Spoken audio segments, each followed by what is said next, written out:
महाराष्ट्रावर गुजरातचं आक्रमण, संजय राऊतांची टीका. संजय राऊतांनी महायुतीवर केली टीका.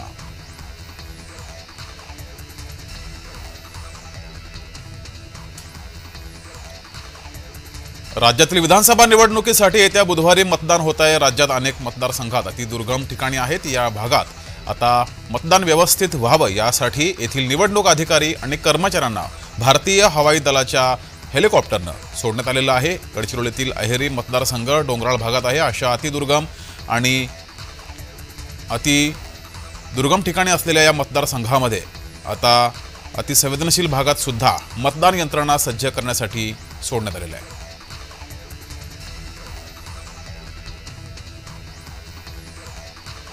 खराब हवामानामुळे फडणवीसांचा सिंधुदुर्ग दौरा रद्द केला गेला. नितेश राणेंच्या सभेला देवेंद्र फडणवीस जाणार नाहीत. मात्र फडणवीसांनी नितेश राणेंना विजयाच्या शुभेच्छा दिल्या.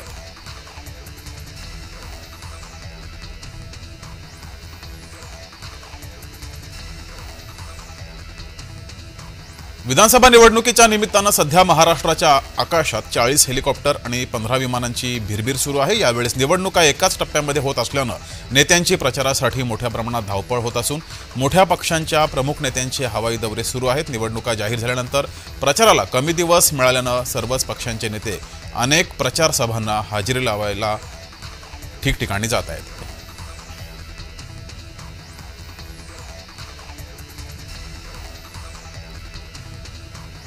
फडणवीसांच्या अस्तित्वाची तर आमच्या अस्मितेची लढाई आहे, असं संजय राऊत यांनी वक्तव्य केलंय.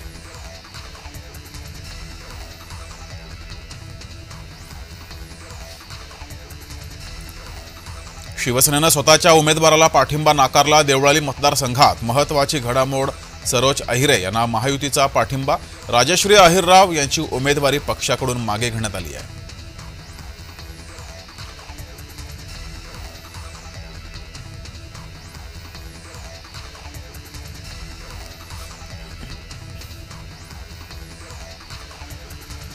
भंडारा विधानसभा क्षेत्र अनुसूचित जाती प्रवर्गासाठी आरक्षित आहे. त्यामुळे ही जागा काँग्रेसमधील आंबेडकरी विचारधारा असलेल्या उमेदवाराला मिळणं अपेक्षित होतं.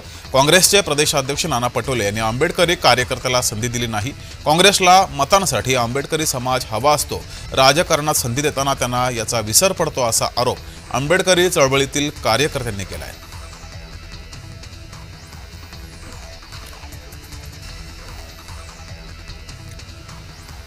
पंतप्रधान नरेंद्र मोदी पहाटे नायजेरियाची राजधानी अबुजा येथे पोहोचले. नायजेरियाचा त्यांचा हा पहिलाच दौरा आहे. नायजेरियाला भेट देणारे मोदी हे गेल्या 50 वर्षातील पहिले पंतप्रधान आहेत. नायजेरियाचे राष्ट्रपती बोला अहमद टिनुबू यांनी पंतप्रधान नरेंद्र मोदींचं विमानतळावर स्वागत केलं.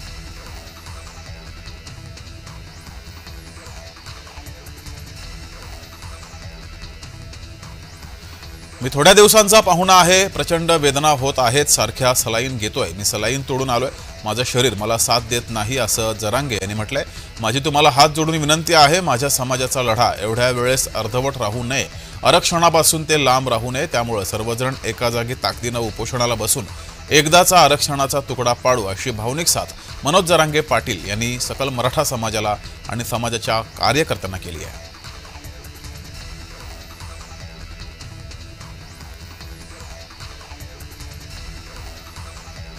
पूर्व लडाखमध्ये चीनसोबतच्या प्रत्यक्ष ताबारेषेवर तैनात असलेल्या सैन्याला युद्धसदृश्य आक्रमक पवित्र्यातून बाहेर काढण्याची समस्या सुटलेली असल्यानं आता तणाव कमी करण्यावर लक्ष केंद्रित करायला हवं, असं परराष्ट्र मंत्री एस जयशंकर यांनी सांगितलं आहे.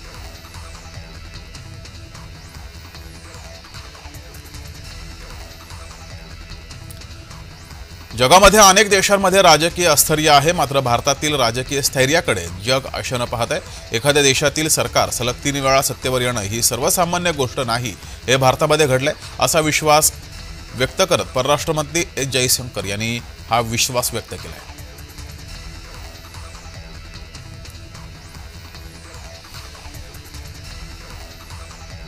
मुंबई शहर जिल्ह्यातील 10 विधानसभा मतदारसंघात 20 नोव्हेंबर रोजी सकाळी 7 ते संध्याकाळी 6 वाजेपर्यंत मतदान होणार आहे. या पार्श्वभूमीवर मुंबई शहर जिल्हा प्रशासन सज्ज झालं असून जिल्ह्यातील वरळी, शिवडी आणि भायखळा विधानसभा मतदारसंघातील मतदान केंद्रांना जिल्हाधिकारी तथा अतिरिक्त जिल्हा निवडणूक अधिकारी संजय यादव यांनी संबंधित विधानसभा मतदारसंघाचे निवडणूक निर्णय अधिकारी यांच्यासह भेट देऊन पाहणी केली.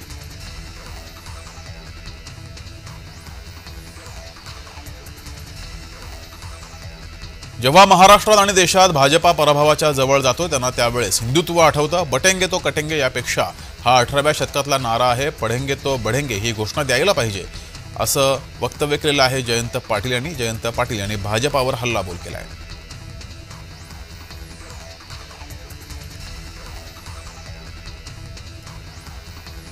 राज्यातील विधानसभेसाठी 20 नोव्हेंबर रोजी एकाच टप्प्यात मतदान होणार असून एकूण 4136 उमेदवार निवडणुकीच्या रिंगणामध्ये उतरलेत. त्यापैकी 263 महिला उमेदवार आहेत. महाराष्ट्र विधानसभेच्या 67 वर्षाच्या इतिहासात आतापर्यंत एकूण 461 महिला आमदारांनी सभागृहात प्रतिनिधित्व केले. यंदाच्या विधानसभा निवडणुकीत 363 महिला उमेदवार आपलं नशीब आजमावत आहेत.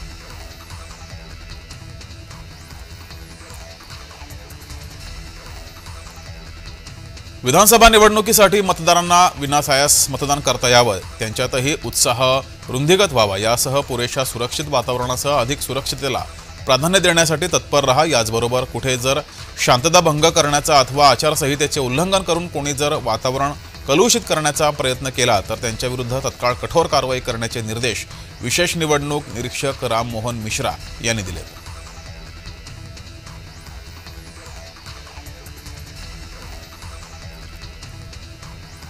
अमरावतीच्या दर्यापूर विधानसभा मतदारसंघातील खल्लार गावात माजी खासदार नवनीत राणा यांच्या प्रचार सभेत मोठा राडा झाला. यावेळेस मुसलमानांनी माजी खासदार नवनीत राणा यांच्या अंगावर खुर्च्या फेकल्या असल्याची माहिती समोर येते. हल्ल्यात नवनीत राणा थोडक्यात बचावल्यात.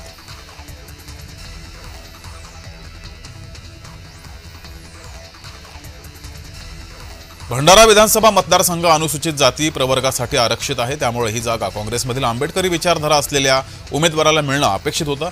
काँग्रेसचे प्रदेशाध्यक्ष नाना पटोले यांनी आंबेडकरी कार्यकर्त्याला संधी दिली नाही असा रोष आंबेडकरी कार्यकर्त्यांनी व्यक्त केला आहे.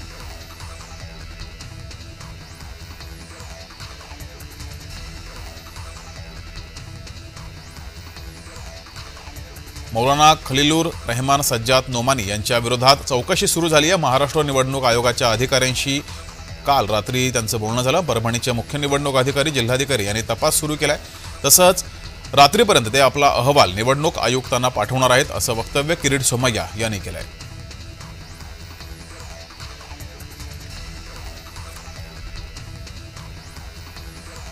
भाजपा आमदार चित्रा वाघ यांनी नितीन राऊत यांचा एक व्हिडिओ ट्विट केलाय. ज्यामध्ये जय भीम म्हटलं म्हणून विलासराव देशमुख यांनी मंत्री केलं नाही अशी काँग्रेसची पोलखोल नितीन राऊतांकडूनच करण्यात आली आहे. तर काँग्रेसची संस्कृती नेहमीच डॉक्टर बाबासाहेब आंबेडकर विरोधी असल्याचं त्यांनी सांगितलंय.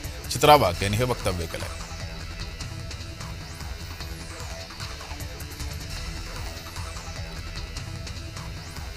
मनसे अध्यक्ष राज ठाकरे यांचे चिरंजीव अमित ठाकरे मुंबईच्या माहीम मतदारसंघातून पहिल्यांदाच निवडणूक लढवत आहेत. त्यांना मोठा विजय प्राप्त व्हावा यासाठी मनसैनिकांनी ठाकरे घराण्याचे कुलदैवत श्री कोणजाई देवीला साकडं घातलंय. सुधागड तालुक्यातील नागशेत इथं डोंगरात वसलेल्या कोणजाई देवीसमोर महापूजा सुद्धा करण्यात आली. यावेळेस यज्ञ देखील केला. यावेळेस मोठ्या संख्येनं मनसेचे कार्यकर्ते उपस्थित होते.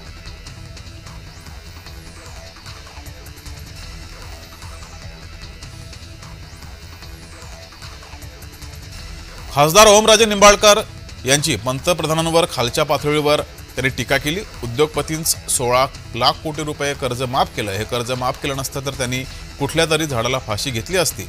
16 लाख कोटी रुपयांमध्ये आपल्या शेतकऱ्यांचे 21 वेळा कर्ज माफ झालं असतं, परंतु केलं नाही असं ओमराजे निंबाळकर यांनी म्हटलंय.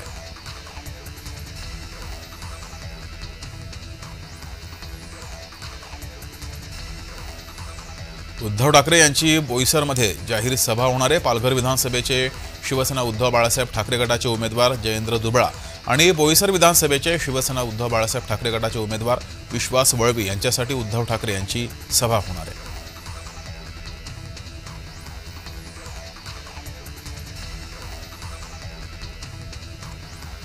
चंद्रचूड साहेब न्याय देण्याऐवजी टीकाकार झाले आहेत. जर ते सरन्यायाधीशांऐवजी कायद्याचे व्याख्याते झाले असते तर त्यांना अधिक प्रसिद्धी मिळाली असती.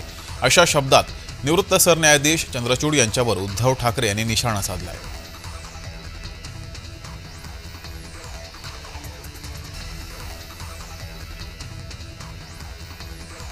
नितेश राणे महाराष्ट्रातील कडवा हिंदुत्ववादी नेता आहे. नितेश राणे मोठ्या मताधिक्याने निवडून येतील.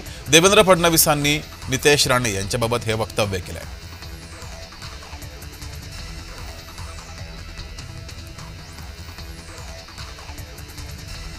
मुख्यमंत्री एकनाथ शिंदे उपमुख्यमंत्री देवेंद्र फडणवीस दोघेही नाशिक जिल्ह्याच्या दौऱ्यावरती आहेत। यावेळेस एकनाथ शिंदे मालेगाव आणि नांदगावमध्ये तर देवेंद्र फडणवीस चांदवड आणि नाशिक शहरात सभा घेणार आहेत।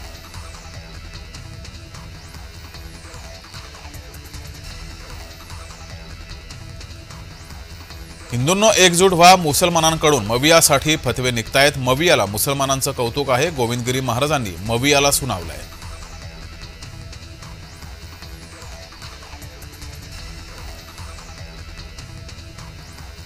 शरद पवारांना सोडलं नाही असं अजित पवार यांनी म्हटलं। आमदारांच्या आग्रहामुळे निर्णय घेतला। बारामतीमध्ये अजित पवारांनी हे विधान केलंय।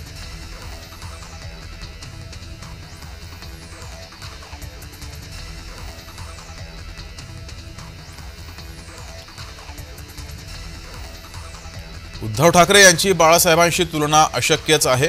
गोविंदगिरी महाराजांनी उद्धव ठाकरे यांच्यावर टीका केली आहे। ओढ जिहाद विरोधात सर्वांनी एकजूट व्हायला पाहिजे असं सुद्धा त्यांनी म्हटलंय। गोविंदगिरी महाराजांनी हा निर्धार व्यक्त केलाय।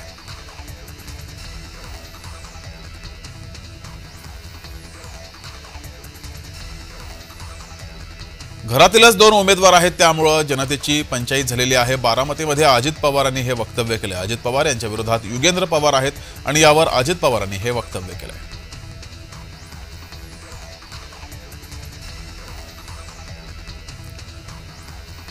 मंगलप्रभात लोढा यांनी बाळासाहेब ठाकरे यांच्या स्मृतीस्थळावर जाऊन अभिवादन केले। बाळासाहेब ठाकरे हिंदुत्वाचे दैवत होते। आमच्या सगळ्यांसाठी ते प्रेरणास्थान होते।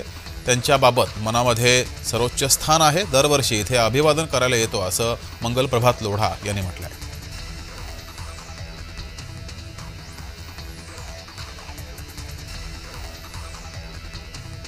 नवनीत राणांवर मुसलमानांकडून हल्ल्याचा प्रयत्न केला गेला। अमरावतीच्या दर्यापूरमधील खल्लार येथील ही घटना आहे। हल्लेखोरांना अटक करा, नाहीतर हिंदू एकवटतील असं नवनीत राणा यांनी म्हटले। नवनीत राणांनी संताप व्यक्त केलाय।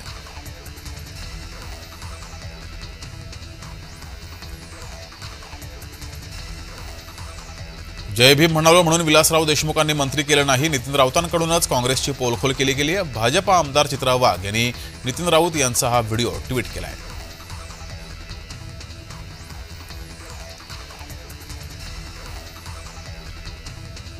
संजय राऊत आणि शरद पवार हे अफवा पसरवत आहेत। अजित पवार गटाची निवडणूक आयोगाकडे अजित पवार गटाने ही तक्रार केली आहे।